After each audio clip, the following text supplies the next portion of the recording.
Hey guys, and welcome back to another bullet journal video. So I was actually getting ready to sit down and do my Sunday routine, which normally involves me doing a new weekly spread, and then I realized that I haven't shared a weekly spread on camera in quite some time. So I figured I would jump on camera and share that with you guys today. If you enjoy videos like this, be sure to give me a thumbs up to let me know and give me that feedback below. And you can also easily subscribe by clicking the red button below. So without further ado, let's go ahead and jump in. All right, so we're gonna jump right into this soul bullet journal. Now, this is the current weekly spread that I am on. As most of you know, if you've watched my June monthly spread, I decided to do a bee theme.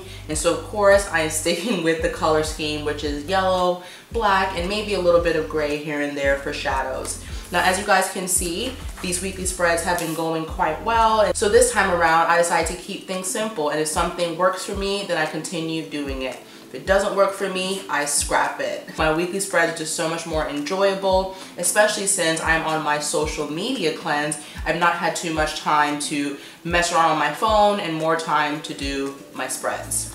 So we're gonna go ahead and turn the page here.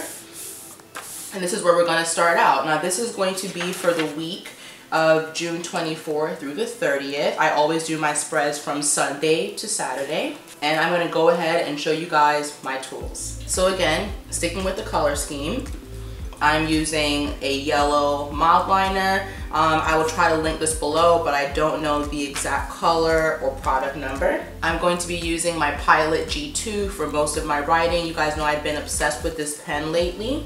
I might also use my Muji fine tip, so I'm going to leave this out as well. And of course, the size will be linked below. My gray mild liner, just in case I have any shadowing to do. And if I decide to do my black layout with the white writing over it, I'll be using this combo right here. Once again, all of these supplies will be listed below, so don't worry about it if you didn't catch it in this area. It will always be linked. When it comes to this layout, of course, it is completely unscripted, and I'm definitely not going to speed the entire part up because I want to talk this through with you guys. Just make it seem really natural and organic because I don't do a ton of videos like this.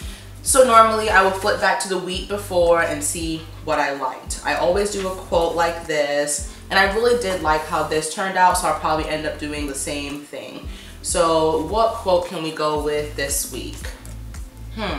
So as I've mentioned before, when I'm looking for quotes to do within my weekly spreads, I always like jump on Pinterest or jump on Google and just kind of search around. This week I'm gonna go with "You are the bee's knees." I think it's cute and it goes, so why not?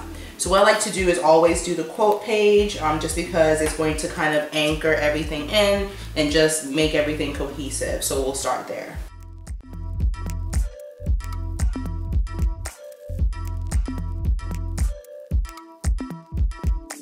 So some of you are probably wondering like how I decide to do the layouts that I do, like how do I make up my mind about what works, and a lot of it it's just on the fly, you guys. I really wish there was more of like a theory or concept I could give you, but like I said, I kind of find the quote I want to go with and then everything just kind of anchors to that, and I like to keep it relatively simple so that it doesn't take me like 8 days to get a layout done. And like I mentioned previously, I'm going to copy the same weekly layout that I did here because it really works and I think it's cute and very like minimalist. So I'm going to start on this page here.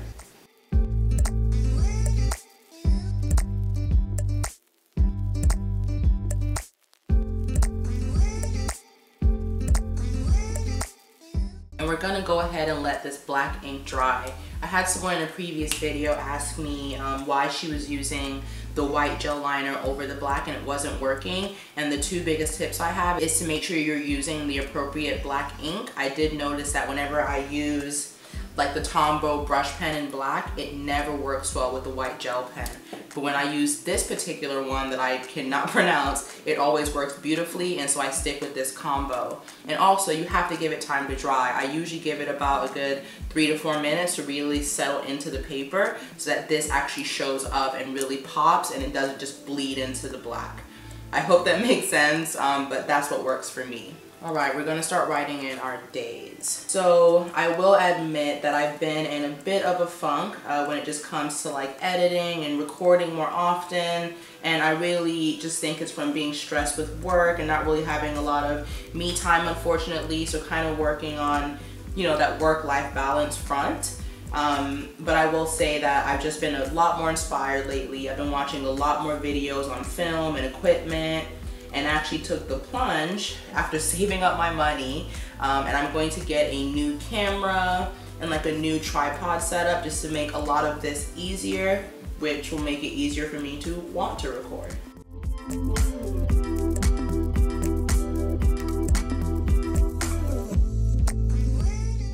And now we're gonna give this a second to dry. And to do the script over the yellow words, I'm going to use the Muji pen for that part. See, it looks so cool and it's such minimal effort and only takes 2 tools, one base color and then a light pen in whatever, you know, size that you'd like to use. I just like how the really thin line looks over the thick colored line. Yeah, but when it comes to just kind of being in a rut, like no one can really get you out of it but yourself, and I've learned to realize that. So if there are any components of my life that I'm just not happy with, I have to find ways to improve that, or I'll just be in a funk for like days and days at a time, even like weeks sometimes. I don't know about you guys, when I get like into like my low spells, I get really low, and unfortunately it can be really hard to get out of sometimes. So I'm just trying to be a lot more positive, and like I said, staying away from social media for a bit has really just kind of helped to center me and help me refocus on what's really important and not what is important in the moment because someone else is doing it or has posted it. And all I did there were just like some like what I call fairy dots. I think they look really cute and they just help to kind of fill the empty space on the page. And I'll also go back with a little bit of the yellow and just do a couple dots as well, just to bring everything together. So yeah, I'm really looking forward to recording just different content on my channel. I know so many of you continue to come back because you really enjoy the bullet journal videos, and I do appreciate that. But like I've said in other videos, there was just so much more to me than bullet journaling all the time. If you guys think about it, if you're just going throughout your week, how often are you really in your bullet journal? A couple minutes a day, if that. So that's not all that I am, and I think it can just get really redundant and boring if all that I post are like monthly spreads. So I'm trying to get better about mixing in other content, like maybe vlogs, maybe some clothing try-ons, and also go back to sharing my favorites because I really miss doing that.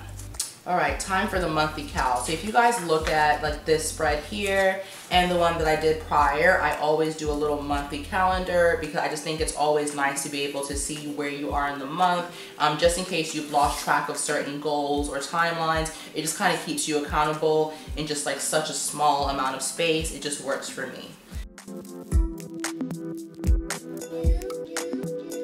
What's really keeping me hopeful in all of this is that when I do post videos that aren't centered around bullet journaling, whether it be like advice videos or like day in the life vlogs, you guys are usually really cool about commenting and just saying like, you know, hey, it was just really like great to see you in a different element, and we like more content like this. I even had someone just straight up ask me like, girl, why are you not in front of the camera more? Is it like a personal decision? It's like, no, not really. I just want to make sure that, you know, I'm giving you guys the content that you want to see. But I also don't want to lose myself in that process. So it's just finding balance. Okay, so once you get to this point, if you're someone that wants to do like the highlight in the weekly spread like that, I always recommend doing it first, because if you wait and try to do it after you do the black pen, especially with the Pilot G2, it's going to be a smeared hot mess and you won't be able to fix it easily. So I'm going to do that highlight now, and I'm going to do it with the gray just because I feel like I've used enough yellow on this page. Okay, so now that we've skipped around and we've given these dots enough time to dry, I'm going to go ahead and fill them in now. And there you go. It pops, it looks great. And if you have to wait and do another layer, that's totally fine too. You can just kind of let everything dry and then go back over the numbers that you felt didn't come out really clear. But for me, a good 3 to 4 minutes, it always comes out beautifully. And now I think we need to do some bee action. You guys know I like to stay with the theme, and so I'm gonna try to draw a couple of bees in here if possible.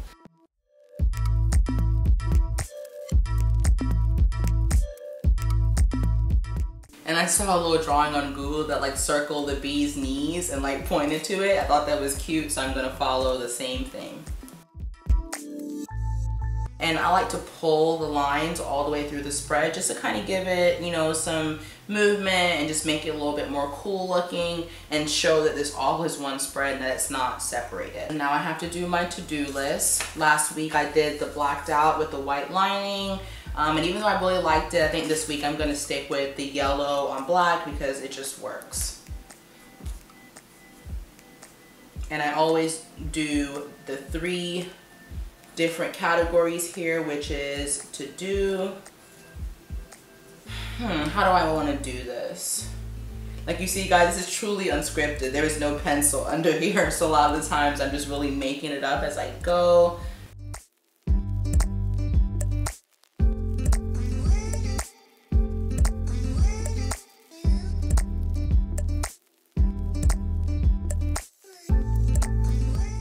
So it looks like my camera may have cut off for a bit there, so sorry if you guys missed out, but I just added a lot to this part and then did an outline over the black letters. And now I'm just adding some more of that like fairy dust effect. And because it is Sunday, I'm gonna go ahead and jot in the things that I know I need to do and things that I am expecting, which I'm just gonna bring over from this layout.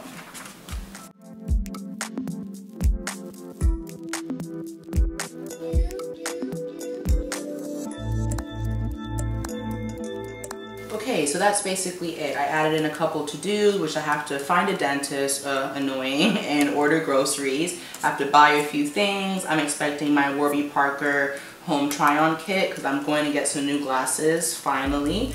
And it's my grandma's birthday and my dog's birthday on the same day, which I think is adorable. But yeah, this is my weekly spread. So you see guys, not too complicated. If you think about what it looks like doing this off camera, it really only takes a couple of minutes, but it looks super elaborate. It looks like I put time into it, and you guys can see it keeps up with the theme entirely. So this is my process. I really hope you guys enjoyed it. If you have any questions how I accomplish anything here, be sure to let me know. And as always, all of the tools that I've used will always be listed below. Truly, truly appreciate you guys supporting and watching. There is so much new content to come, so just be sure to stay tuned and stay subscribed. And if you haven't clicked the notification bell, you can go ahead and do that so you know when I post something new. Thank you guys so very much, and I will see you in the next one. Bye.